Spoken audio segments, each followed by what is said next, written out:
Hi, this is Amy from With Love by Amy. Thank you so much for stopping by.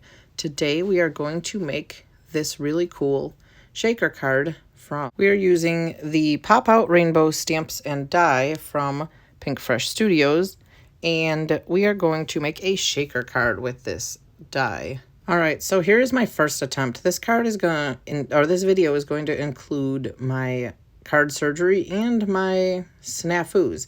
When I Googled this die, I could not find any shaker cards made like this. So I was kind of like on my own when I did this because I didn't have any ideas to start me off.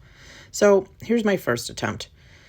I thought that if I covered the panel where the die would be with foam tape, that I could die cut it out, and that would be my shaker frame, because there is a little bit of space in between each of the rainbow stripes. So I figured that would work. However, when you get it out of the die machine, here we go, look at this.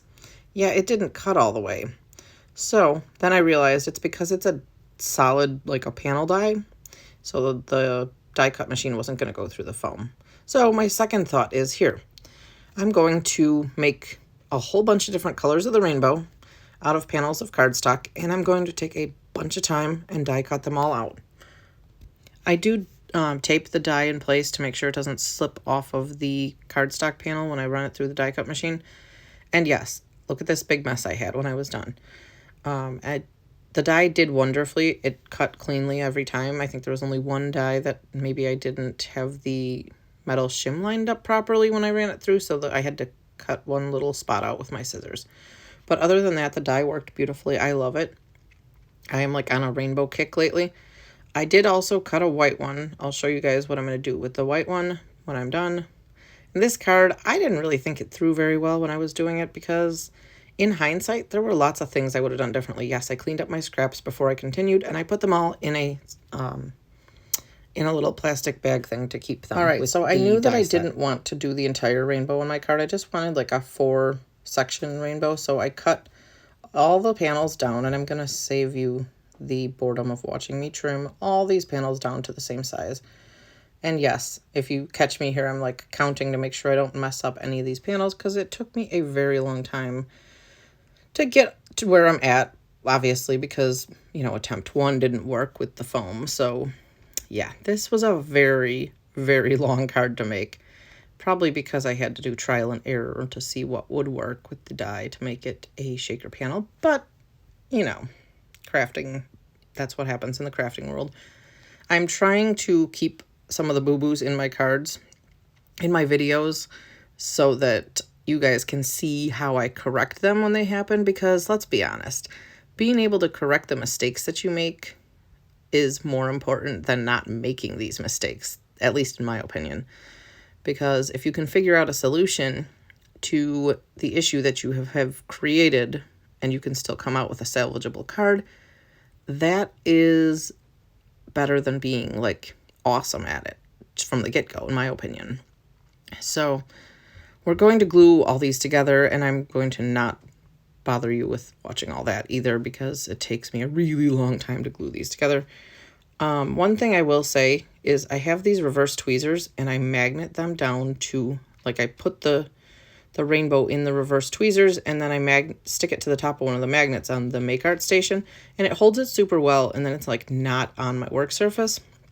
And then when I'm sticking them together, do you see how I'm running my fingers along the stack of them? I'm trying to make the lines of the rainbow line up as closely as possible, because I know that if I don't, it will just look wonky, because it's a rainbow. It's not all the same color. It's going to be noticeable. And then also the gems will have a higher chance of sticking, because it'll be an uneven like line in between the layers and stuff. So I'm doing the best I can to stick them together. And then here I am going to, you can't see the acetate. Yeah, there, I'm cutting out the acetate. Here's my another mistake. I used lightweight acetate for this. I should not have. I'll show you. You'll see why in the future of the video. And these gems are from High Supply. They are, I want to say, crystalline green, and I don't remember the color of the other one. But I will link the High Supply shop in the comments below. I actually created this card for a contest that they're having.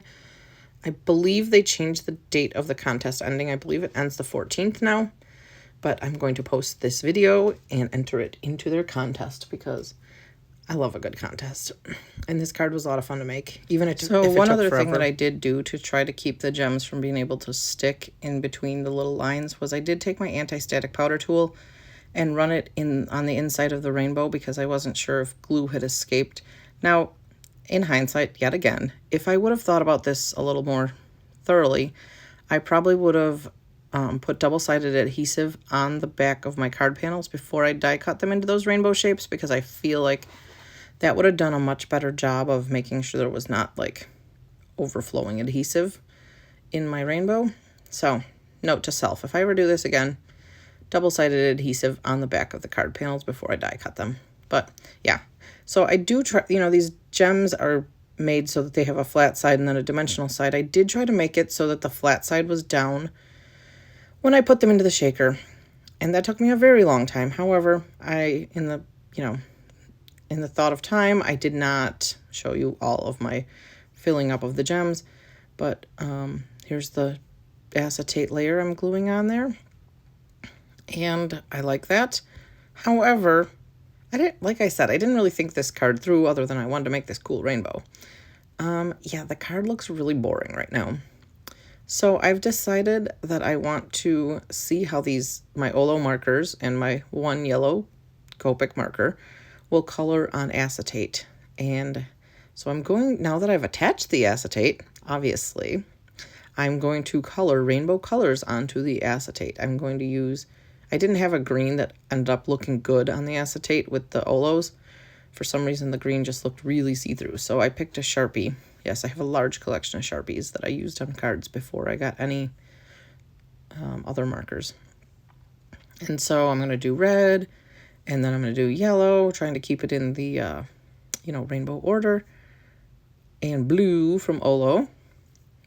And then the green one is going to be that Sharpie you see on the upper right-hand corner. And then, after I'm done with that, it's time to put the white layer on top. See, it looks pretty good. There we go. I'm going to glue that on the top.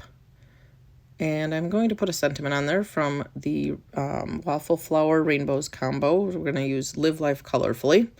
And I'm going to use my black ink there, my VersaFine Onyx black ink, which I love that ink. And I did block stamping and it worked out well. Here's where things go wrong.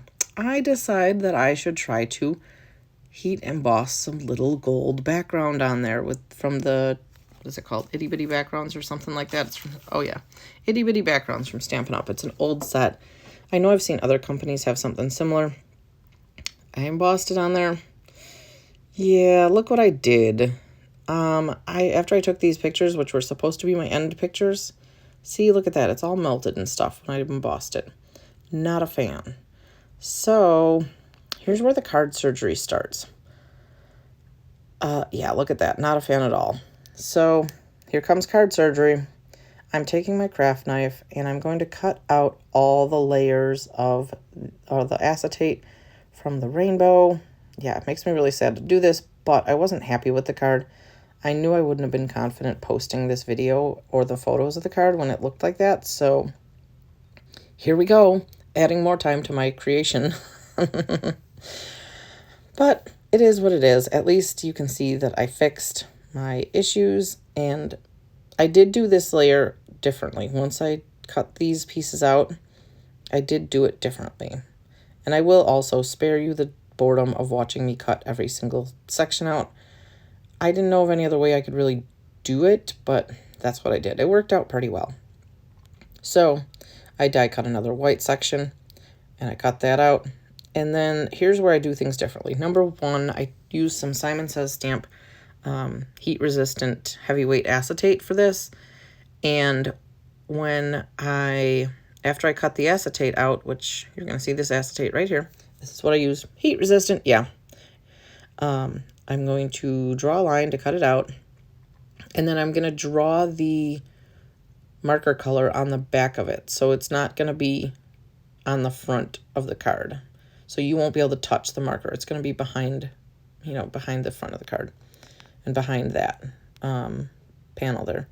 And I do think it turned out a lot better. And I'm using my my little tool bucket, my magnetic little plate thing there to hold it down because, you know, anytime you glue anything with acetate, it's difficult. And up there in the upper left-hand corner is where it had that issue before where it had melted, so it was just hard to glue it down there. But here's the final product. Let me know what you think after all that card surgery. And here are some more videos that you may enjoy. Thank you so much for stopping by, and I can't wait to see you again soon. Bye!